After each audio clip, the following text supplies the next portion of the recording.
Grace and peace. We are here with my main man, the community activist Will Calloway, better known for right now as the young man who was very influential in getting the Laquan McDonald tape released. But how long have you been doing, before we get to that, how long have you been doing activism? Grace and peace to you. Thanks for having me.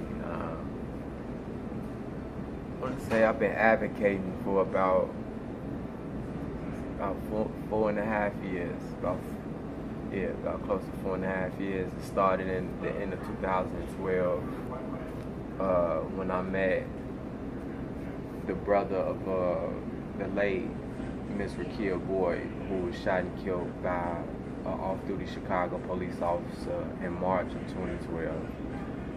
I met her brother at an anti-violence or police violence seminar at the University of Chicago around October, November 2012. And, I just felt so compelled after hearing his testimony and what happened to his sister. I just felt compelled just as a human just to, lend my support as a believer, as a Christian, to just be there anywhere I could be. And ever since then, I've been advocating. And unfortunately, after that, I met so many different families who shared similar faiths to that of Ms. Rakia Boyd. And I got connected with a lot of those families to champion justice for them. And I met a lot of great activists and organizers over the past several years as well. So, yeah, about 4 years, or for a little bit over 4 years. Yeah. So the passion. So that's really 20, because activist years like 5. That's like 20 years. That's cool. What helped shape that passion for activism? Was it the seeing the families hurt? Was it you got something against the police? You don't like the law, right, or you know what I'm saying? What helped shape that passion? I think that it was probably it was a variable of things. It's just like me growing up in urban America as a black male, seeing how we are afflicted by law enforcement in urban America. I think that really carried a lot of weight.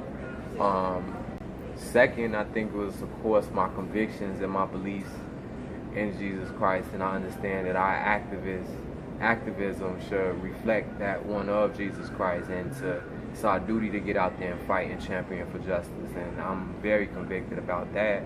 Yeah, just hearing the hearts of God's people and those who have been afflicted by these injustices all across the city, just really hearing some of their stories, and I think it'll just move you. When you hear some of these mothers speak on their child, and just knowing that the accounts of what the police said in some of these incidents contradicts the character of their children, and without a doubt that it was some type of unlawful acts committed by these police. How did you get involved in this? So we talked about Rakia Boyd. So the month after the lawyers came out for that, mind you, Rom is in re-election against Chewy at this time, right? So obviously he's keeping this suppressed for political purposes, right? So the next month he gets re-elected. A week or two after his re-election, the officer who killed Rakia goes on trial. He gets acquitted on manslaughter charges for a technicality, because the state's attorney should have charged him with murder, but she charged him with manslaughter. So after that, I'm just in the slumps. Rom's re-elected. The officer gets off. I'm just depressed. You know what I'm saying? I've been in bed for like 3 days. I can't move. Just like, oh my God. I finally get out the bed one day. I had went up to, it was a Saturday, and I had went to Operation Push. Okay. And I don't know, I talked to some people. Somebody had just spoke some life into me, and I'm just like, we got to go get that tape. I just remember Laquan McDonald, and I remember talking to a couple of lawyers up there. I'm like, it's this tape of this young man who got shot, and how do we get it? And then I just started making some calls, talking to people, and a friend of mine named Billy Joe Mills, he told me that we would have to sue the city to get it under the Freedom of Information Act. And I never knew what, FOIA for short acronym. I didn't know what that was. And he said he had a friend named an independent journalist by the name of Brandon Smith who specialized in FOIA requests. Like he requests information from the local government all the time. And that's how we initiated the process. Do you feel like you still have a life after this? Because this is a major case. This is something like historically never been done before. Right. In the history of Chicago. Right. An officer being convicted because of this tape being released. How's your life changed? Well, has your life changed? Whether good, bad, or ugly? All those are true. I think far as seeing some of the big changes in my life personally, both good and bad. I think the good is that now it adds validity to the topic of conversation of police violence, excessive force by Chicago. But a law enforcement period, we got a lot of validity. It grants you access in places you probably typically wouldn't have had access before. People listen more to when you have something to say. So all those things are good for the movement and for the activist community.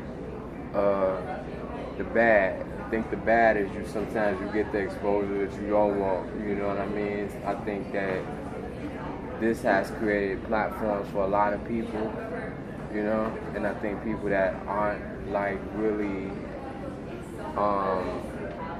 sort of concentrated about the work, you know what I mean? So I think that's something that's a caveat about it. And just, of course I had sleepless nights. I think I'm not only called, but I feel like I'm chosen to do this, and that's something that I can't escape from and I can't run from. I think this is a divine assignment on my life. I think no matter what I do or wherever I go, that this is gonna follow me. So I have to stay put and make sure I see it all the way through. With anything, I'm sure anybody that felt chosen or called in to do something felt a destined assignment to do something, it comes with a lot of heaviness. It's a heavy burden at times. The expectation that's put on you to perform or execute certain things that people need done from you, I think that's heavy. Or even when you feel yourself, you might be underperforming, and I think that's even heavier, because you might not talk to people, but you got to deal with yourself every day. You know what I'm saying? So those are some of the things. Yeah. So far, there's a charge of an officer, right? A state attorney replaced. Is that good enough, or what else would you want to see happen in this Laquan McDonald case? No, of course I don't think that's enough. I think the officer should be convicted. I think the officers who lied on falsified reports should also be charged and convicted for perjury and obstruction of justice. And I think that Rahm Emanuel should be charged with obstruction of justice, because I really believe that he knew and he wanted to sit on this video for re-election purposes.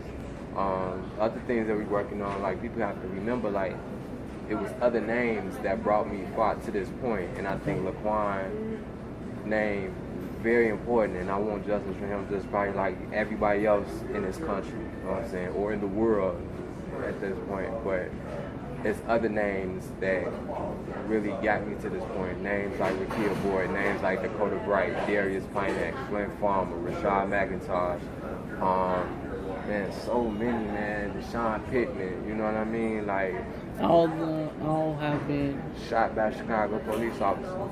Ronald Johnson, you know what I'm saying? Unjustly. Michael Wesley, yeah, unjust. All shot by Chicago police. Like those, these are the names that really got me to this point to make me want to go fight for it. Unfortunately, there's no videotape for them. You know what I mean? That's why it's so tragic, because like here we are. If I told you that somebody got shot 60 times by the police 3 years ago, you wouldn't believe me. But here we are today, post Laquan McDonald, and you know. To this 2017, has there been a trial date set in that case? Has it been a trial date set yet for Jason Van Dyke in the case of... Has it been a date, to set a date for the trial date? Not at all. There's a lot of preliminary pre-trial motions. How old are you, William Calloway? I'm good. Now, how old are you? 28. My bad. Tell me what you like to do outside activism. I like 15 seconds. I like to eat. Period. I like to eat. I love to eat. So outside of activism, I just want to eat. That's it. I just want to eat. you want to eat? And that's it. That's it. All day.